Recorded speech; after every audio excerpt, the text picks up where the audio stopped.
Good afternoon. Most students feel like they lose their constitutional rights when they walk through the school doors. Some educators also display this idea in classrooms. However, students have the right to express themselves in various ways. They are given this right under the First Amendment of the Constitution. The Supreme Court has determined that students inside and outside of school should be recognized as persons under the Constitution.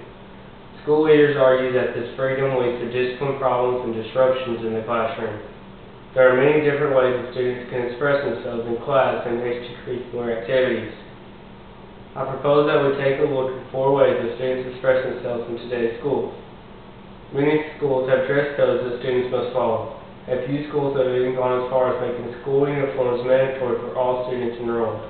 These schools are often backed by courts because they feel that dress codes are reasonable ways to instill discipline and create a positive education environment. These schools feel that by forcing each student to dress the same fashion, there will be less distraction by what someone is wearing. School administrators feel that some dress codes reduce peer pressure associated with wearing expensive clothes.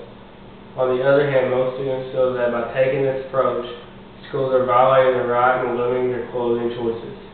Students also communicate through their clothing by choosing clothes that reflect how they feel.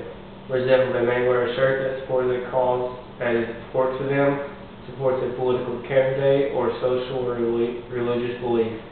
Most students show their school spirit by wearing shirts or caps with school mascot of their team, especially if they're involved in sports. A school choice of clothing is one that they use to express themselves and their views.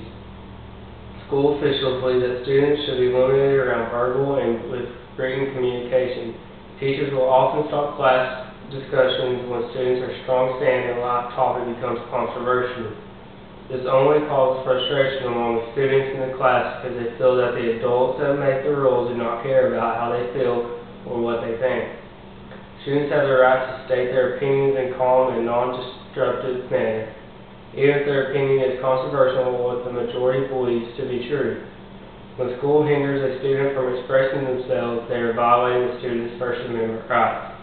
A student's written work is often censored by school officials because it seems controversial to cause disruption in the classroom. The First Amendment gives all Americans the freedom to express themselves through written works. When schools prohibit this avenue of expression, students' rights have once again been violated. America is based on the belief that all Americans have the right to voice an opinion in a non-threatening manner. Students cannot lose this right when they enter the school building. The majority of students enrolled today belong to various clubs or groups that are not academically based. For example, SCA, Chess Club, and Dance Team are a few of the clubs that students prefer to join. These organizations will often meet on school property either before or after school. These clubs and organizations offer an outlet for members to practice freedom of speech while socializing with their peers. The school system cannot prohibit these clubs from meeting on school property.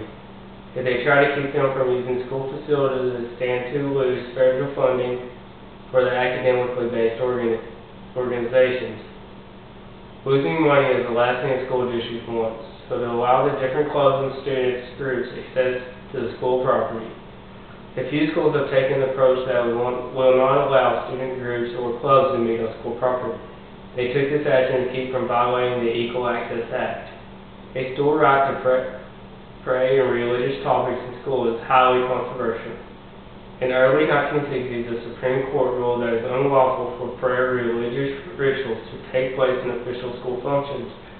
This included prayer before sporting events or graduation ceremonies. This led to the lawsuits being filed and protected students' rights to express themselves through prayer. The Supreme Court has since been determined that students can pray and discuss religious matters if they are not disrupting class time or harassing those that do not wish to participate. Students have the right to organize prayer groups, religious clubs, and see you at the pole gatherings before school to the same extent that students are permitted to organize other non-continual student activity groups. These groups must be given the same access to school facilities for assemblies as in given to non-curricular groups. Without discrimination because of the religious content of expressions, most students participate in religious activities both at home and school and consider the right of one is most important protected by the First Amendment. As a Christian-based society, most school officials look the other way and avoid conflicts between students, parents, and the law. Students have learned that over the years what they believe in is worth fighting for, including the right to express themselves in different ways. Even when they are considered underage and still too young to make decisions of their own, the Supreme Court rules differently. According to law in the United States, students have the same rights as adults when it comes to expressing themselves. Whether it is the freedom to write a controversial article for the school paper, wear a t-shirt that supports a political candidate, join a club, or pray at lunch, all students who express themselves in this manner are protected by the Constitution of the United States. As students, we feel that we have the right to express our views and beliefs in school and in school-related functions. After all, that is what has been founded in our community had in mind when they added the First Amendment to the Constitution of the United States of America.